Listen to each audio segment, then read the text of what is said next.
ভাবুন তো, একটা ফ্যামিলি ট্রিপে গিয়েছেন, দারুণ মজা হচ্ছে, কিন্তু হঠাৎ করেই সবকিছু কেমন যেন উল্টোপাল্টো হয়ে গেল। সুন্দর একটা ছুটি কিভাবে যে একটা ভয়ঙ্কর দুঃস্বপ্নে পরিণত হতে পারে, আজকের গল্পটা ঠিক সেটাই নিয়ে। গল্পের যে কথক, তিনি গিয়েছিলেন তার দিদির বাড়িতে বেড়াতে। বেশ একটা ছুটির আমেজ, ভালোই কাটছিল দিনগুলো। কিন্তু ঠিক ফেরার আগের দিন ঘটল এক অদ্ভুত ঘটনা।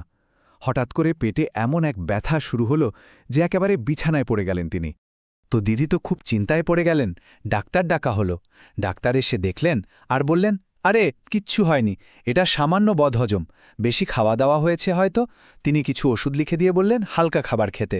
ব্যাস, মনে হলো যেন যাক, সমস্যার তো একটা সহজ সমাধান পাওয়া গেল।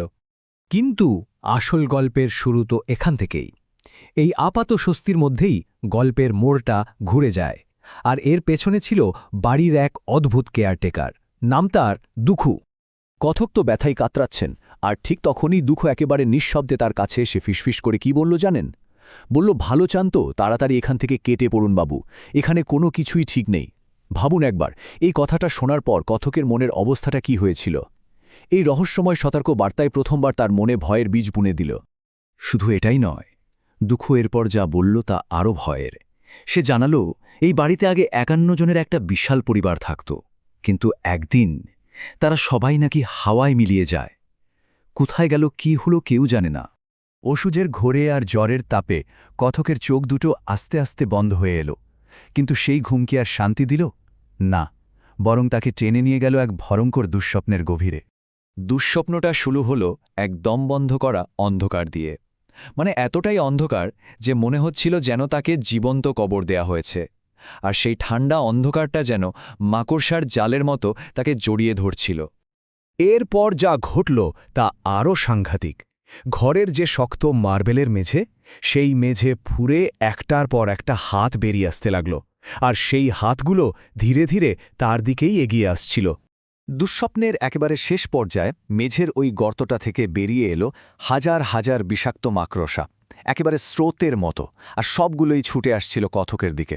এই ভয়ঙ্কর দৃশ্যটা দেখেই তার ঘুমটা ভেঙে গেল। পরের দিন শরীরটা একটু ভালো লাগছিল। জামাইবাবু বললেন, চলো একটু বাগানে হেঁটে আসি, ভালো লাগবে। কিন্তু কে জানত, এই সাধারণ হাঁটা চলায় এক ভয়ঙ্কর রহস্যের দরজা খুলে দেবে। সন্ধ্যার দিকে বাগানে হাঁটতে হাঁটতে কথক হঠাৎ একটা শব্দ শুনতে পেলেন, কোদাল দিয়ে মাটি খোঁড়ার শব্দ। একটু এগিয়ে গিয়ে যা দেখলেন তাতে তার খটকা লাগল।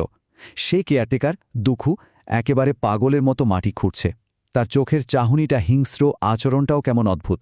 ব্যাপারটা মোটেও স্বাভাবিক লাগছিল না। দুঃখ চলে যাওয়ার পর কথক খুব সাবধানে জায়গাটার কাছে গেলেন, আর সেখানে যা দেখলেন তাতে তার রক্ত ঠান্ডা হয়ে গেল।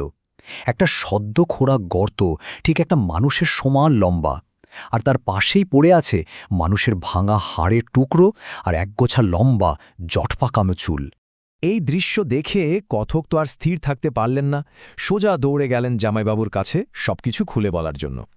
তিনি ভেবেছিলেন জামাইবাবু ভয় পাবেন কিংবা অবাক হবেন, কিন্তু যা হলো তা ছিল তার কল্পনারও বাইরে। জামাইবাবুর একেবারে অন্য এক রূপ বেরিয়ে এলো। কথকের কথা শুনে জামাইবাবুর সেই হাসিখুশি মুখটা মুহূর্তের মধ্যে বদলে গেল। তিনি একেবারে ফেটে পড়লেন, চিৎকার করে বললেন, এ বাড়িতে যারা অন্যায় করে তাদের শাস্তি আমি নিজে দিই।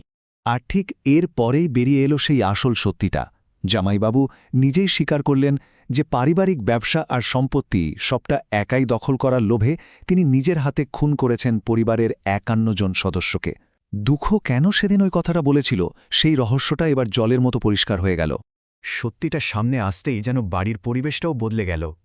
শুরু হলো এক অতি প্রাকৃত বিশৃঙ্খলা। উন্মাদ জামাইবাবু যখন দুঃখকে মারার জন্য বাগানের দিকে ছুটে গেল, ঠিক তখনই বাড়ির মৃত আত্মারা যেন তাদের প্রতিশোধ নিতে জেগে উঠল। হঠাৎ করেই কথক দেখলেন তার দিদির মুখটা বদলে যাচ্ছে। তার চেনা স্নেহময়ী দিদির মুখটা হয়ে গেল এক অপরিচিত ক্রুদ্ধ বৃদ্ধের মুখ। স্পষ্ট বোঝা যাচ্ছিল খুন হওয়া পরিবারেরই কোনো এক সদস্যের আত্মা তার ওপর ভর করেছে। শুধু দিদিই নয়, একই সময় দুঃখুর শরীরটাও কেমন যেন বদলে যেতে শুরু করল। তার কপালে দপদপ করে জ্বলে উঠল একটা বড় লাল টিপ, আর মুখে ফুটে উঠল এক বীভৎস হাসি। সেও যেন ওই মৃত আত্মাদের প্রতিশোধ নেওয়ার একটা ভয়ঙ্কর মাধ্যম হয়ে উঠল। এরপরেই পুরো বাগানটা ঢেকে গেল এক ভয়ঙ্কর ধুলো ঝড়ে।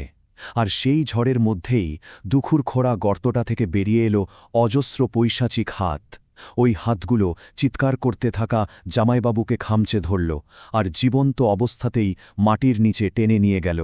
এভাবেই খুন হওয়া আত্মারা তাদের বিচার শেষ করল। ওই ভয়ঙ্কর রাতের পর জীবনটা আর কখনোই আগের মতো হয়নি। দিদি সেই মানসিক ধাক্কাটা সামলে উঠতে পারেননি। তার দেখাশোনার সব দায়িত্ব এসে পড়ল কথকের কাঁধে। এক জীবন্ত দুঃস্বপ্নের সাক্ষী হয়েই তাকে বাকি জীবনটা কাটাতে হবে।